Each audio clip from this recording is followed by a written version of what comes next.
Dion, or is it Dion? If it be true, Saucius Senecio, that Simonides tells us of the Corinthians,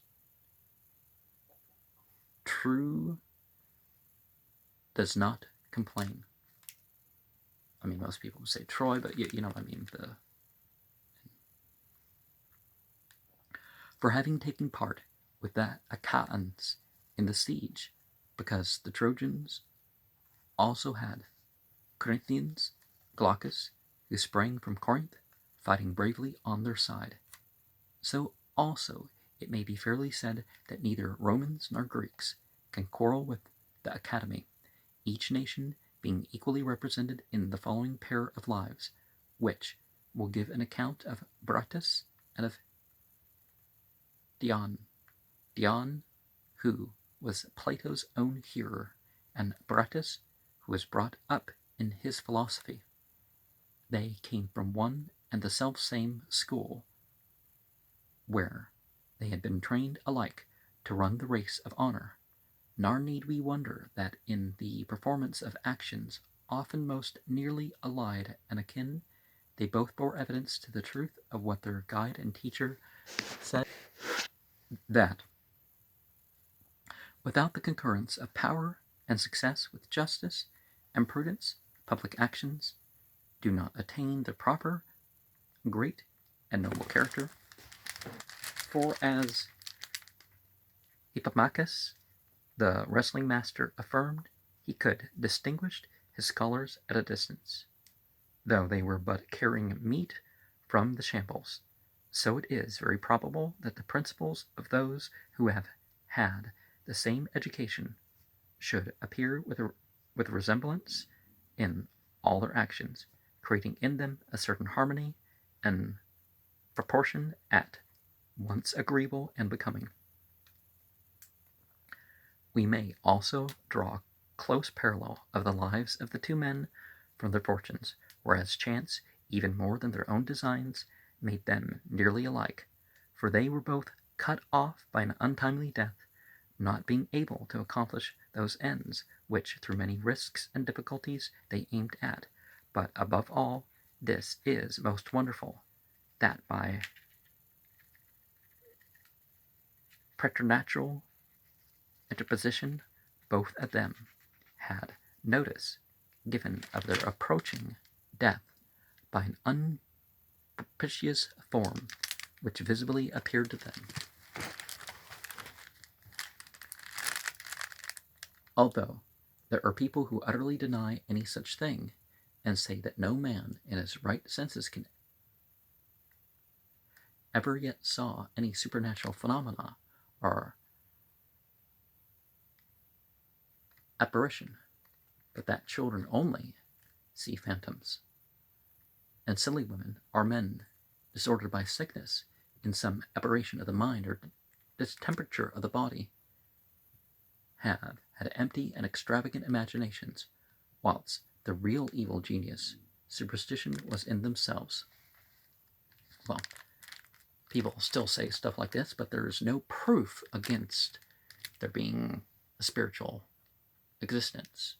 It's actually quite the opposite. The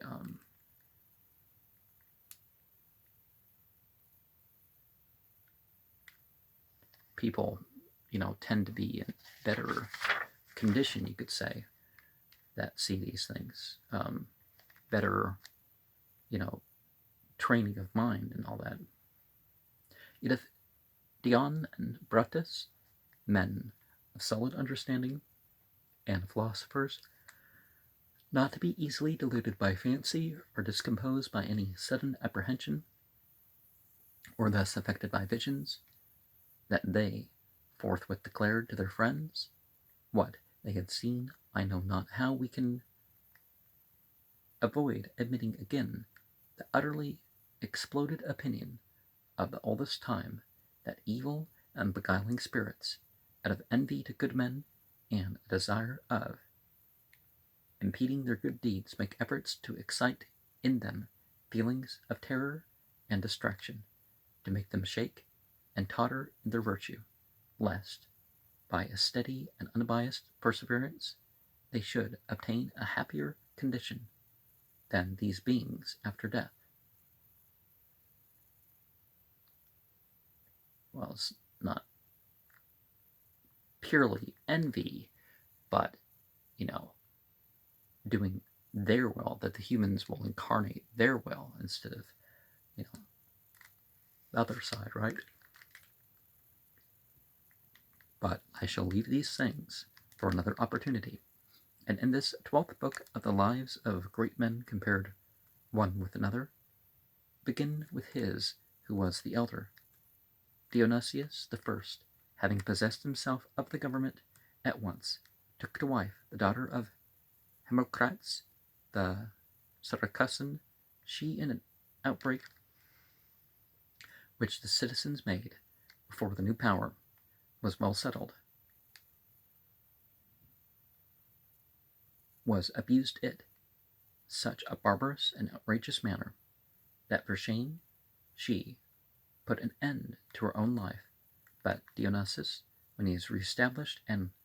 confirmed in his supremacy, married 2 wives together, one named Doris of Locri, the other Aristomacha, a native of Sicula, and daughter of Hipparinus, a man of the first quality in Syracuse, and colleague with Dionysius when he was first chosen general with unlimited powers for the war.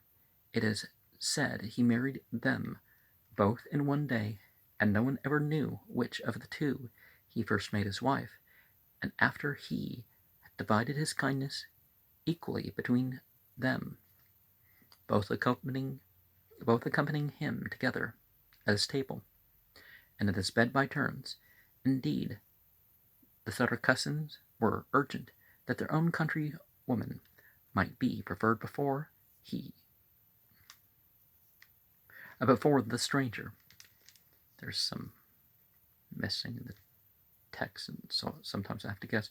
but usually not. Like here, and it could be 20 pages before there's another. Before the stranger. But Doris, to compensate her for her foreign extraction, had the good fortune to be the mother of the son and heir of the family. Whilst Aristomacha continued a long time without issue,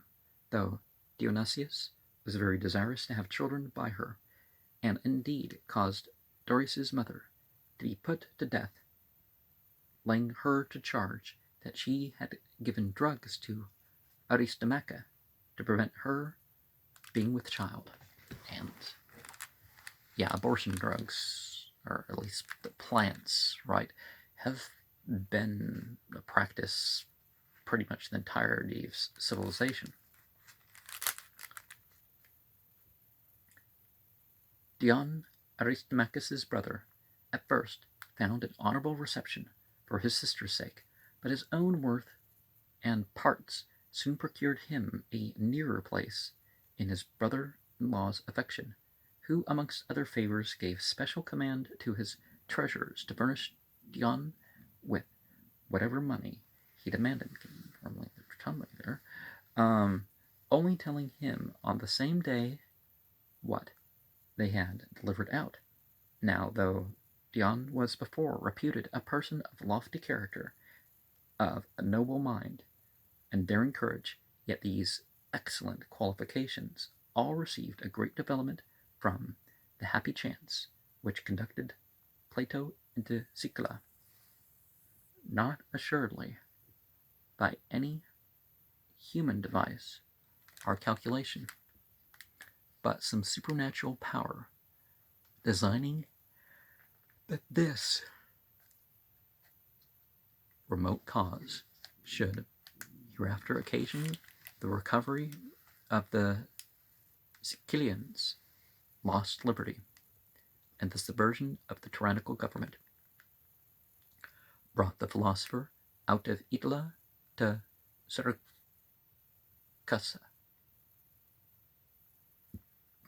and made acquaintance between him and Dion.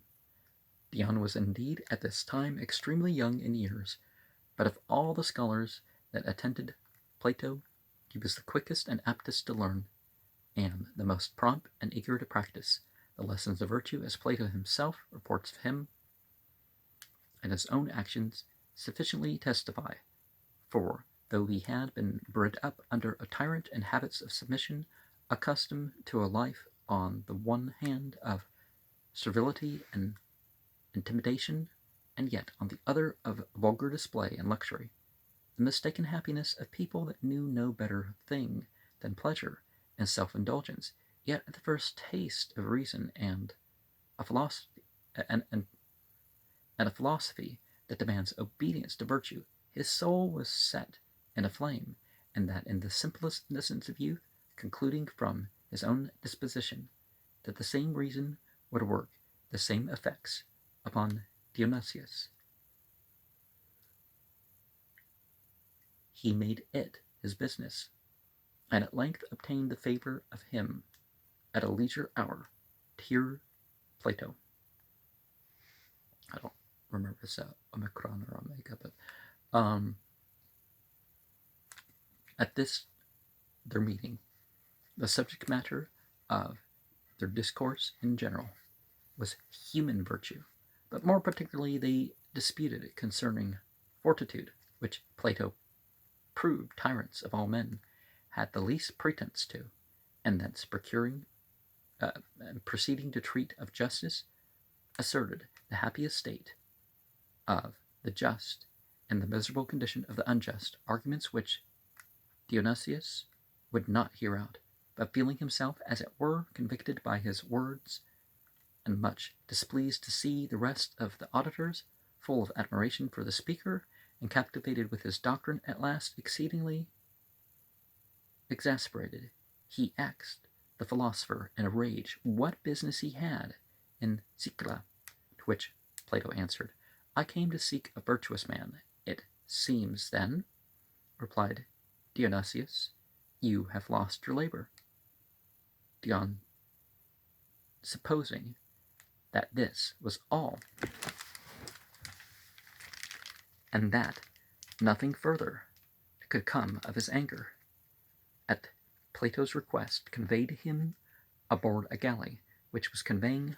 Polys the Spartan and Greece. But Dionysius privately dealt with Polys by all means to kill Plato in the voyage, if not, to be sure to sell him for a slave. He would of course take no harm of it, being the same just man as before. He would enjoy that happiness, though he lost his liberty. Polys, therefore, it is stated, carried Plato to Aegina, and there sold him. The Aeginetans, then at war with Athens, having made a decree that whatever Athenian was taken on their coast should forthwith be exposed to sale, notwithstanding Dion was not in less favor and credit with Dionysius than formerly, but was entrusted with the most considerable employments, and sent on important embassies to Carthage. You don't pronounce that G with a J sound. In the management of which he gained very great reputation. Besides, the usurper bore with the liberty he took to speak his mind freely, he being the only man who upon any occasion durst boldly say what he thought, as for example in the rebuke he gave him about Galon. Dionysius was ridiculing Galon's government, and alluding to his name, said he had been the laughing-stock of Sicula, while others seemed to admire and applaud the quibble. Dion very warmly replied, nevertheless, it is certain that you are sole governor here, because you were trusted for Galon's sake, but for your sake no man will ever hereafter be trusted again, for indeed Galon had made a monarchy appear the best, whereas Dionysius had convinced men that it was the worst of governments. Dionysius had 3 children by Doris, and by Aristomacha 4, 2 of which were daughters, Saphrosana and Arete. Saphrosana was married to his son Dionysius, Arete to his brother Thearides, after whose death Dion received his niece Arete to wife. Now when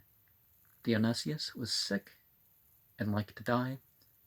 Dion endeavored to speak with him in behalf of the children he had by Aristomacha, but was still prevented by the physicians, who wanted to ingratiate themselves with the next successor, who also, as Timaeus reports, gave him a sleeping portion which he asked for, which procured an insensibility only, followed by his death. And sometimes some of these things are intentional. Sometimes there's just side effects with drugs. You don't know what it's going to finally do to you, right? And of course, nowadays, all the adulterants and stuff like this, people really don't know. And you end up with a drug that's not the drug you're looking for. You end up with MAM or hexamam, looking for heroin or something like that, and people die, or they end up with fentanyl, or and there's examples from other types of drugs too. I don't need to run off on that, but nevertheless, at the first council which the young Dionysius held with his friends, Dion discoursed so well of the present state of affairs that he made all the rest appear in their politics. But children, well, if you're making politics about itself, yeah, it is sort of childish. I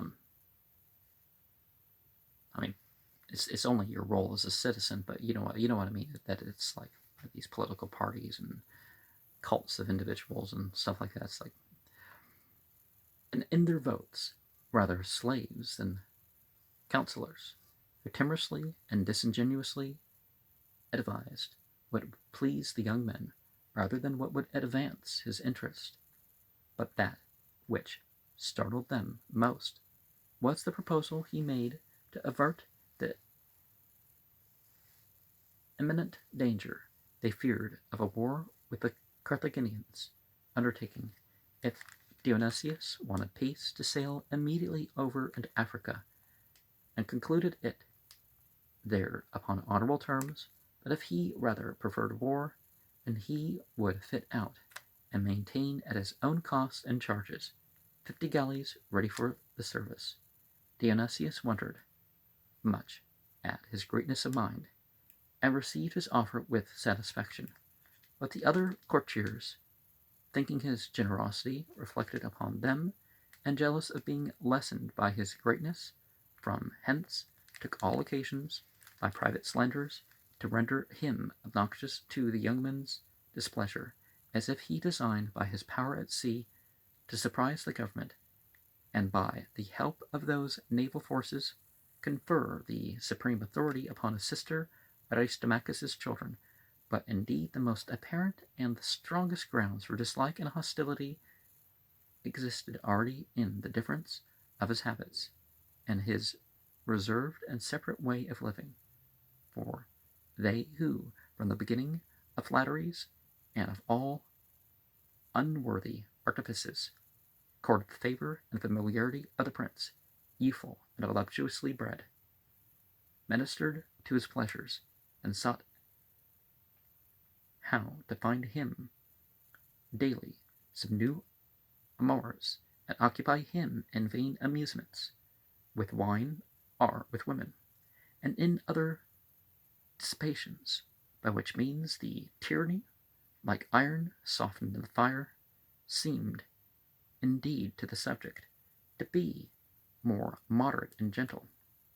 and to abate somewhat of its extreme severity, the edge of it being blunted, not by clemency, but rather the sloth and degeneracy of the sovereign,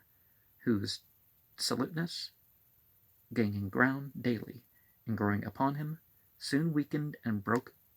those adamantine chains which his father Dionysius said he had left the monarchy fastened and secured. It is reported of him that having begun a drunken debauch, he continued it 90 days without intermission,